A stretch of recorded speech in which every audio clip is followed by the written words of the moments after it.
다 같이 기도드리겠습니다. 하나님 아버지 감사합니다. 오늘도 이 자리에 나와 주님께 예배드릴 수 있도록 발걸음을 인도해 주시니 감사합니다. 오늘 이 예배가 주님께 온전히 드려지는 예배가 될 수 있도록 주님 도와주세요. 하나님 아버지, 사람이 마음으로 자기의 길을 계획할지라도 그 길을 인도하시는 이는 여호와임을 우리가 믿습니다. 주님, 우리의 지혜와 명철을 의지하지 말고 오직 주의 명철과 지혜를 의지하며 주의 길을 따라갈 수 있도록 주님 우리를 붙잡아 주세요. 아멘. 말씀 전하시는 목사님 말씀에 성령 더해 주셔서 이 말씀이 또 한 주간을 살아가는 우리에게 힘이 될 수 있도록 도와주세요. 참 사랑이 많으신 예수님의 이름으로 기도드렸습니다. 아멘. 아멘. 할렐루야. 주님의 평강을 전합니다. 잘 지내셨습니까? 이제 5월이 본격적으로 시작되었죠. 이 계절의 여왕 5월, 가정의 달 5월에 여러분 소망하시는 것들이 꽃이 피듯이 활짝 응답의 꽃도 피시기를 주님의 이름으로 축복합니다. 오늘은 우리가 어버이날이고 우리 한국교회는 어버이 주일로 지키고 있습니다. 우리 특별히 청년들 부모님한테 전화 아직 안 하셨으면은 이따가 예배 마치고라도 전화 한 번씩 하면은 부모님들이 되게 좋아하십니다. 거기에다가 용돈까지 들으시면은 더블로 좋아하십니다. 그리고 그 용돈이 여러분에게 다시 간다는 거 믿으시기 바랍니다. 부모님들의 마음이 그래요. 용돈을 받으면은 자기가 쓰는 게 아니라 나중에 모아놨다가 다 이렇게 자식한테 돌려주는 것, 우리 전도사님은 체험을 통해 하실 거예요. 그래서 부모님 이렇게 우리가 어떻게 이 세상에 있겠어요. 하나님의 은혜와 부모님이 계시기에 우리가 이 땅에 살아가는 것 아니겠어요? 전화해서 어머니 오늘 어버이날인데 잘 지내서요? 이렇게 할 수 있는 여러분 되시기를 권면을 드립니다. 그리고 6월 5일 여러분 잊지 마십시오. 창립 10주년 기념 감사 예배가 그날 있습니다. 그래서 그날은 강사님도 설교 강사님도 오시고 또 청년들을 위한 특강 프로도 되어 있고 또 외부에서 손님들도 몇 번 오실 것 같아요. 여러분 해서 그날은 6월 5일 날은 스케줄 다 비워놓으셨다가 그날 여러분들에게 다시 구체적으로 업무 분장을 드리면은 그거에 맞게 움직여 주셔서 창립 10주년 하나님께 큰 영광 올리는 예배가 되기를 주님의 이름으로 권면을 드립니다. 아멘. 자, 우리 하나님의 말씀, 우리가 주일마다 이제는 갈라디아서를 읽고 있는데 오늘은 2장으로 넘어오겠습니다. 갈라디아서 2장 20절로 21절. 신약성경 개역기정으로 약 303면쯤에 있습니다. 나는 그리스도와 함께 십자가에 못 박혔습니다. 이제 살고 있는 것은 내가 아닙니다. 그리스도께서 내 안에서 살고 계십니다. 내가 지금 육신 안에서 살고 있는 삶은 나를 사랑하셔서 나를 위하여 자기 몸을 내어주신 하나님의 아들을 믿는 믿음 안에서 살아가는 것입니다. 나는 하나님의 은혜를 헛되게 하지 않습니다.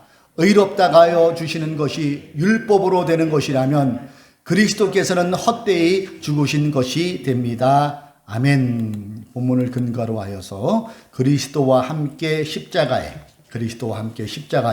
이런 제목으로 우리 말씀을 나눌까 합니다. 화면을 잠깐 보실까요? 이게 지금 나온 그림이 아니라 한참 전에 나왔던 신문의 사파로 이렇게 나왔던 거예요. 왼쪽에 보면 근대화, 그리고 이정표가 두 개가 있죠. 신정, 구정. 무엇을 말하는 걸까요? 그 당시 정부조차도 구정보다는 신정을 더 강조하던 경우가 있었어요. 우리나라는 설이 두 번이잖아요. 신정이 있고 구정이 있고. 근데 이게 언제부터 이렇게 됐나 했더니 일제강점기 때 우리 한국 문화 말살 정책으로 일제가 이 신정, 양력으로 지내고 강요를 했더라고요. 근데 여러분 이게 쉽습니까? 수천 년 동안 내려온 우리 고유의 전통을 하루아침에 음력 없어, 양력 들어 그러니까 이 백성들이 국민들이 동요를 하기 시작하고 고민을 하게 돼요. 특별히 연세 드신 우리 어르신들은 대노하시죠. 아니 우리 조상 대대로 우리는 음력설을 지냈는데 지들이 뭐라고 문을 자르는 것도 아니고 갑자기 양력을 지내? 내 목에 칼이 들어오는 한 우리 가문은 구정 음력설을 지내지 않은 게 너희들이 그리 알아라 이렇게 얘기를 한 거예요. 이 분위기가 국민적 정서로 계속 가고 해방 이후에도 이 양력설을 계속 주장하는 적이 있었어요. 그러다가 89년 고전에 한 번 다루는 게 구정을 민속의 날이라고 한 적이 있어요. 민속의 날. 그러다가 신군부가 국민 격려 차원에서 구정을 다시 설날이라고 돌려주고 지금 우리가 지내는 설날이 되어 버렸다는 거예요. 정부에서도 계속해서 신정을 지킬 때에는 이 구정을 공휴일로 지정을 하지 않았어요. 그런데도 사람들은 이 전통이 문화가 얼마나 무서운지 빨간 날이 아님에도 상가가 문을 닫고 구정 때 기업이 쉬고 자영업하는 분들이 쉬고 오히려 신정 때보다도 구정 때 버스 터미널과 기차역에 많은 사례가 이어졌다는 것, 나이 드신 우리 어른 좀만 드신 분들은 다 기억을 하실 거예요. 이 정도로 전통 문화는 하루아침에 바뀌어지는 것이 아니라는 것을 우리의 문화 신정과 구정을 통해서 우리는 생각해 볼 수가 있지요. 이처럼 오늘 우리가 이 말씀 2장을 이렇게 보면은 이와 흡사한 이야기가 나오고 있어요. 유대민족들은 수천 년간 아브라함을 기점으로 하여서 그들이 지킨 전통이 할례였어요. 낳은 지 8일 만에 남자의 생식기에 요즘 말하면 포경수술 같은 그런 표피를 빼는 그것이 전통처럼 내려왔었고 그들은 선민의식이 그것을 통하여 표출이 됐었어요. 아무도 못 바꿨지요. 예수 그리스도가 이 땅에 오시고 피 흘려 죽으시고 부활하시고 승천 후에 사도 바울이 이 진리를 알게 돼요. 율법으로 인하여서 구원을 받는 게 아니구나. 할례를 통하여 의롭게 되는 것이 아니구나. 오직 예수를 믿음으로 의롭다함을 받고 곧 구원을 받는구나. 이 사상을, 이것이 하나님이 원하시는 것을 알고 그는 갈라디아 교인들에게도 계속 이렇게 설파를 하고 권면을 해요. 그래서 많은 사람들이 복음을 제대로 알을 수 있도록, 할례를 통한 율법은 절대 구원을 있을 수가 없다. 우리가 마음으로 예수를 믿을 때, 입으로 시인할 때에 우리는 그 어떤 첨가물도 없이 구원을 받고 의롭다 하심을 얻는 것이다. 이렇게 강조를 했고 많은 사람들이 거의 동요를 했어요. 그런데 이 하루아침에 전통이 바뀌어지기는 너무나도 힘들었다는 거예요. 유대인들에게서 할례는 그들의 조상 아브라함 때부터 지켜져 온 건데 하루아침에 이것을 제기하는 것은 마음에 큰 부담도 있었어요. 예수를 믿는 유대인들조차도 그래도 그렇지 할례는 받아야지. 물론 예수를 믿어야 구원을 받지만 좀 싱겁지 않아? 그래도 할례를 받아야 구원이 완성되는 거 아니야? 어떻게 조상들의 전통을 하루아침에 버릴 수가 있나? 그런 생각들을 많이 했어요. 이러한 분위기가 당시 유대의 팽배에 있었고 주님의 제자들조차도 심지어는 예수님의 수자자라는 베드로도 여기에 대한 확실한 얘기를 못하고 눈치를 보았다는 게 우리가 이 갈라디아서를 이렇게 보면은 알 수가 있어요.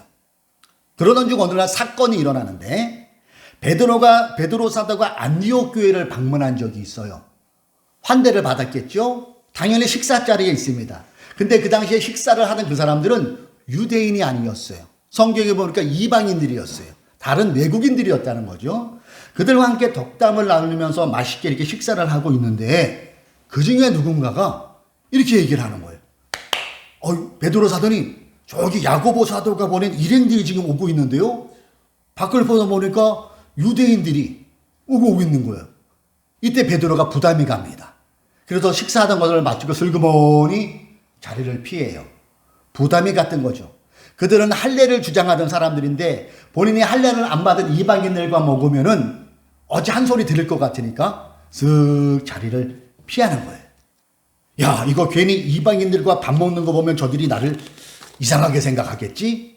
이런 부담감이 있었던 것 같아요. 그런데 여러분, 베드로의 이러한 행동은 그의 스승 예수님이 행하셨던 행동과는 반대의 모습이었다는 거예요.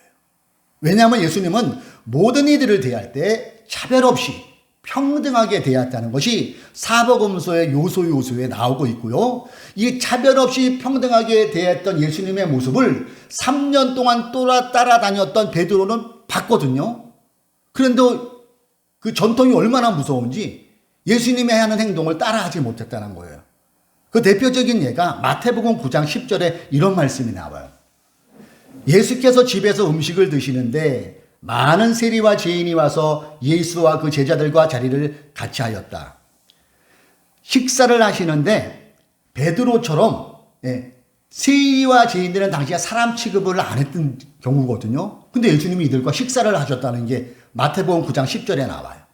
그리고 이어서 11절에 보면은 바리새파 사람들이 이것을 보고 예수의 제자들에게 말하였다. 어찌하여 당신의 선생은 세리와 죄인과 어울려서 음식을 드시오? 불쾌했다는 거죠. 이방인들과 어떻게 같이 유대인이 밥을 먹을 수 있냐? 그렇게 얘기를 하는 구절이 나오게 됨을 보게 돼요.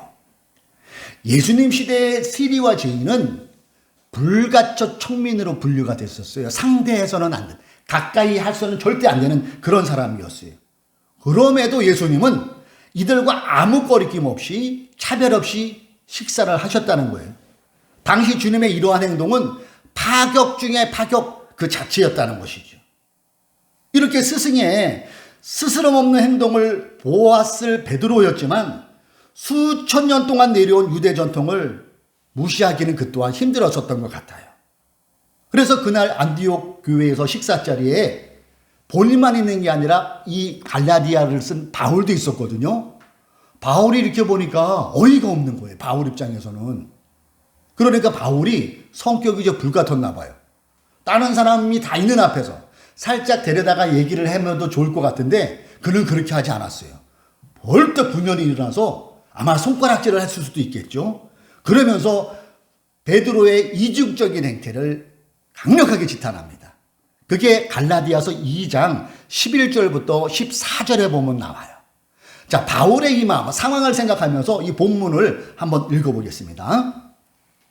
그런데 게바가 안디옥에 왔을 때 잘못한 일이 있어서 나는 얼굴을 마주보고 그를 나무랬습니다. 누가 나무랬다는 거예요? 저자 바울이. 게바는 베드로를 말하죠. 나무랬다는 거예요. 12절을 볼까요?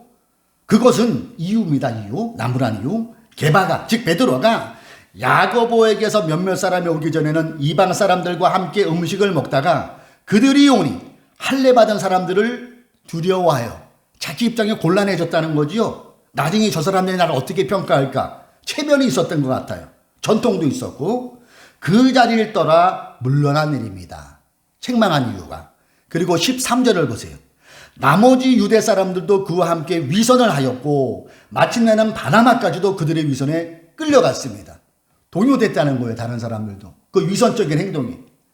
그래서 14절에 바울이 강력하게 이렇게 지탄합니다. 베드로를 향하여 나는 그들이 복음의 진리를 따라 똑바로 걷지 않는 것을 보고 모든 사람 앞에서 게바에게 이렇게 말하였습니다. 자, 이 부분은 같이 한번 읽어봅니다. 당신은부터 시작. 당신은 유대 사람처럼 살지 않고 이방 사람처럼 살면서 어찌하여 이방 사람들어 유대 사람이 되라고 강요합니까? 이 얘기가 뭐예요? 한마디로 베드로 당신 똑바로 믿어! 이렇게 강하게 사도 바울이 지적했다는 것이죠. 아마도 사도 바울의 이런 지적에 베드로는 당황하면서 얼굴이 울그락불그락하면서 망치사 뻗쳤을 거예요. 얼굴이 빨개졌겠죠. 그도 그럴 것이 그는 예수님의 수제자인데 망신을 톡톡히 당한 거예요. 그래도 베드로가 이 바울의 지적에 대해서 이의를 제기하지 못하는 게 바울 말이 맞거든요. 예수님의 말씀은 예수님은 그렇게 사셨거든요. 그러니까 아무 대꾸를 못하는 거예요. 율법이 의롭게 하는 게 아니라 예수를 믿으면 의롭게 됐다는 것을 바울이 얘기하는 거거든요. 진리 앞에서 베드로도 어떻게 대꾸를 못하는 거죠. 구원은 오직 예수를 믿음으로 되는 것이지 이 믿음의 그 어느 것도 첨부되어서는 안 된다는 것을 베드로가 너무 잘 알고 있었기 때문이죠. 이놈의 전통이 무엇인지 주님의 수석제자 베드로조차도 우유분단한 행동이 나타났다는 거예요. 이 전통이 이만큼 집요하고 무섭다는 것을 우리는 생각해 볼 수가 있지요. 우리가 본문을 읽다 보면 18절에 베드로의 이러한 행동을 사도 바울은 어떻게 표현하냐면요. 18절 내가 헐어버린 것을 다시 세우면 나는 나 스스로를 범법자로 만들어놓은 겁니다. 이렇게 표현을 했어요. 즉 헐어버리는 것을 다시 세우는 행위, 할례도 받아야 되는 이런 행위라는 거예요. 더 쉽게 말할까요? 잘 오다가 뒤로 돌아갔. 이런 짓거리를 베드로가 했다는 것이지요. 그런데 여러분, 이 베드로의 행동을 통해서 오늘의 세태를 한번 보세요. 오늘 우리가 함께하는 이 한국교회를 봐야 된다는 거예요. 문제는 지금도 이렇게 예수의 피를 헛되게 하는 행동들이 교회 안에서 은연중에 나타난다는 것을 우리가 보면서 경각심을 우리 또한 가져야 된다는 거예요. 우리 또한 예수를 믿지만 그래도 할례를 받아야 된다는 그런 식의 사고로 신자들을 가스라이팅하는 그런 지도자들이, 그런 목사들이 지금도 한국교회에 존재한다는 걸 여러분 어떻게 생각하십니까? 그분들 중에는 소위 성경가 있다는, 목회도 크게 하고 목회를 크게 한다는 건 교세가 많다는 것이죠. 방송에도 자로 출연하고 유명세를 떨치는 분들이 상당히 계세요. 그들이 주로 소환하는 게 이 할례가 아니라 지금은 이분들은 무엇을 소환하느냐? 구약의 제사장을 단골처럼 소환해요. 불러온다는 거예요. 구약의 제사장을. 그래서 신약 시대로 넘어와 할례가 무용지물이 되었음을 잘 알고 있으면서도 그들은 영적 제사장을 굉장히 많이 강조해요. 여러분, 제가 참고로 하나 말씀드리는데 이 영적을 유난히 강조하는 분들이 계세요. 조심하셔야 돼요.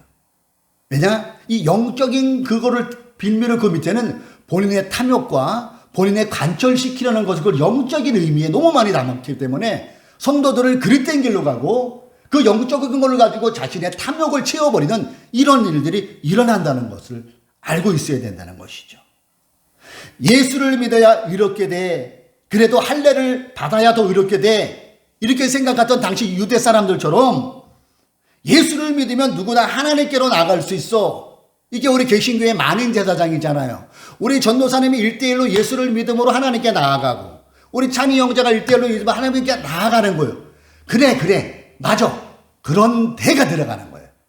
영적으로 목사는 당신들의 제사장이라는 것도 인정을 해야 되지 않겠어? 예수를 믿음으로 구원을 믿게 돼. 그렇지만 할례를 받아야 되지 않겠어? 같은 맥락이잖아요. 이렇게 얘기를 하는 거예요.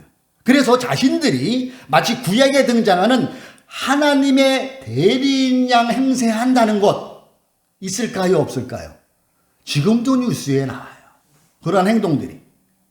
목사들의 이러한 행태는 유대인들이 할례를 신성시하는 우를 범하는 것처럼 예수 그리스도의 피 흘리심으로 누구나 하나님께 나아갈 수 있는 길을 막아서는 아주 못된, 잘못된 사탄적 행위임을 우리는 잊어서는 안 될 것입니다.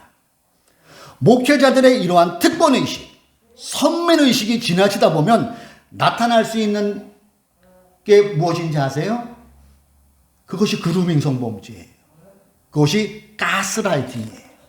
이 가스라이팅 그루밍 성범죄가 오늘날 사회적으로 얼마나 많이 무리를 일으키고 있나, 여러분 조금만 SNS를 관심을 보면은 이거에 대한 심각성을 누구나 알 수 있대요. 찬이 형제, 내가 담임인데 목사인 내가 기도해 봤거든. 너 제 영자랑 결혼하지 마. 숙자랑 결혼해. 목사 말에 순종해. 가스라이팅. 그 말을 믿고 실제로 그렇게 하는 사람들이 있을까요? 없을까요? 있어요. 우리가 제3자에 보면 어이가 없는 이런 일들. 그루밍이죠.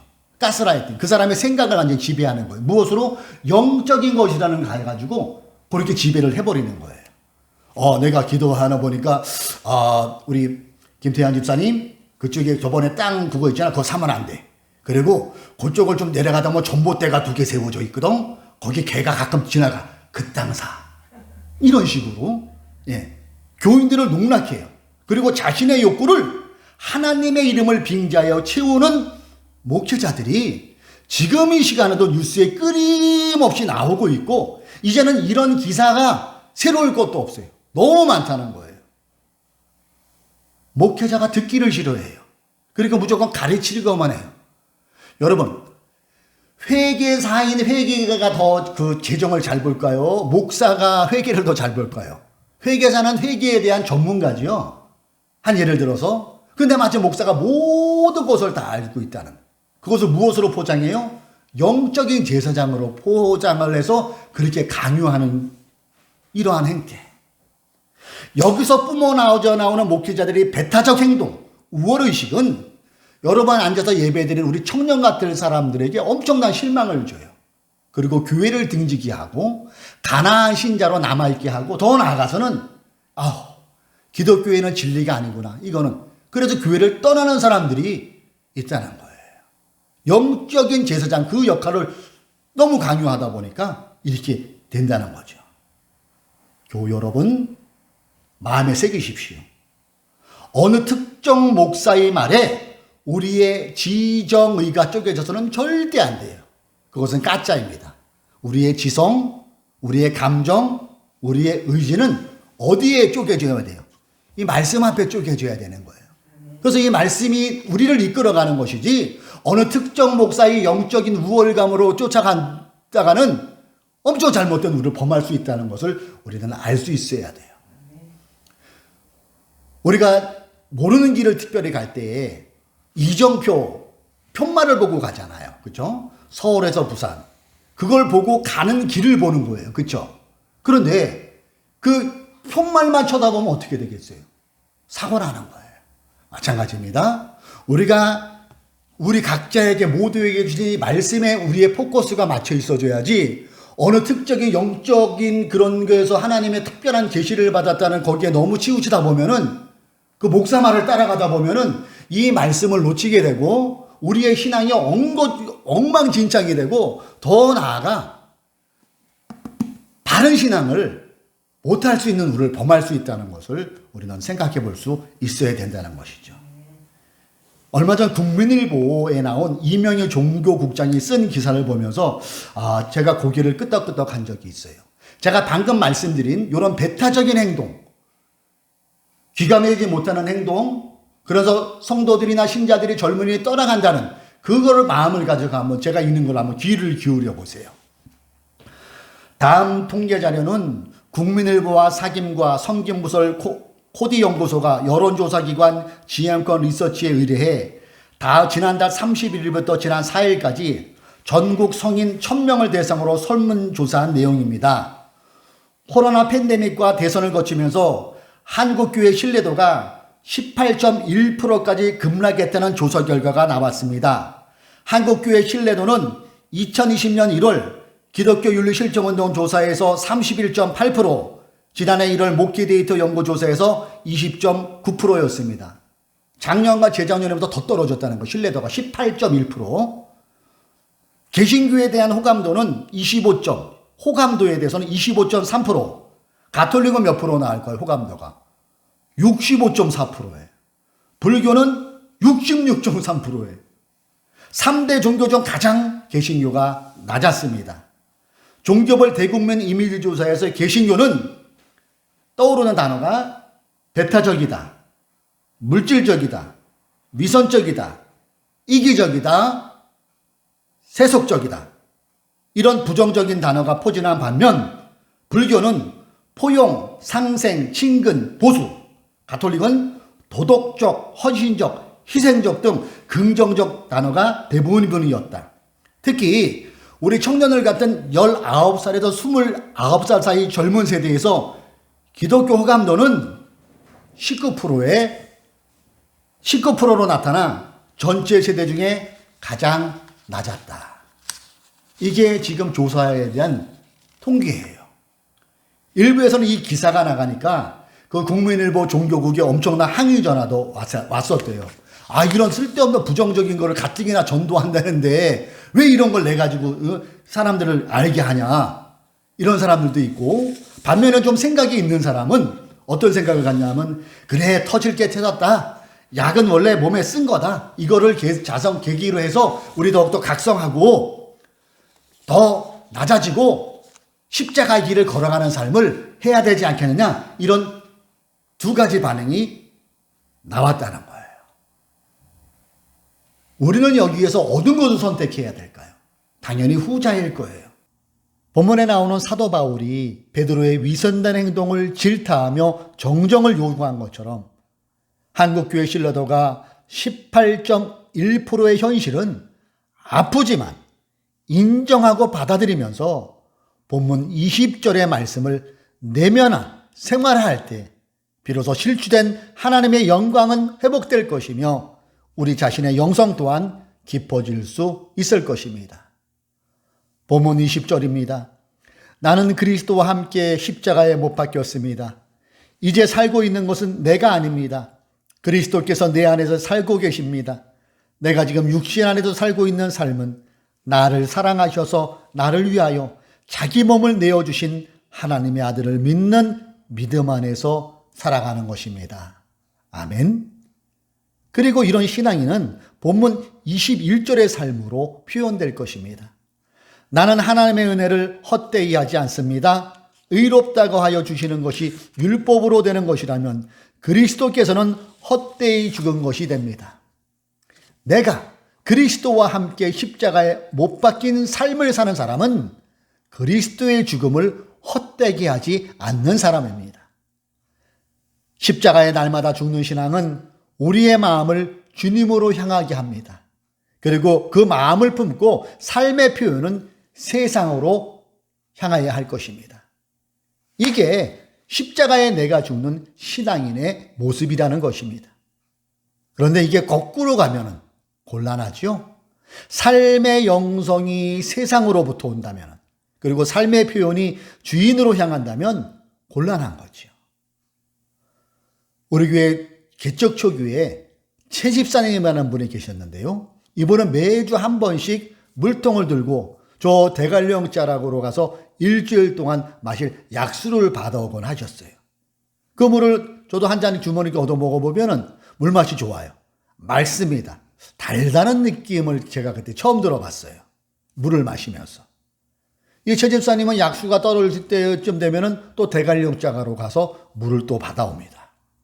이처럼 지금 우리가 하나님께 올려드리는 예배를 소홀히 생각하지 마십시오. 왜요? 그것이 영혼의 물일 수가 있기 때문에 그렇습니다. 주중에 개인의 말씀 읽기, 또 묵상, 이 역시 소홀히 여겨서는 안 되지요. 여기에 더해서 기도의 시간 또한 놓치지 마십시오. 이게 왜 중요하다고요? 여기에서 우리 내면의 영성의 맑은 물이 흘러나오기 때문이지요. 이게 영혼의 맑은 물이에요. 내 안에 영혼의 맑은 물을 품고 세상을 향해 그 물이 흘러가게 우리 살아가 봅시다.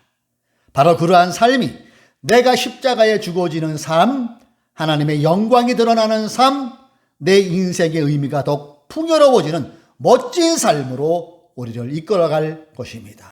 그리스도와 함께 십자가 밑에 우리를 날마다 죽이는 삶을 살아갑시다.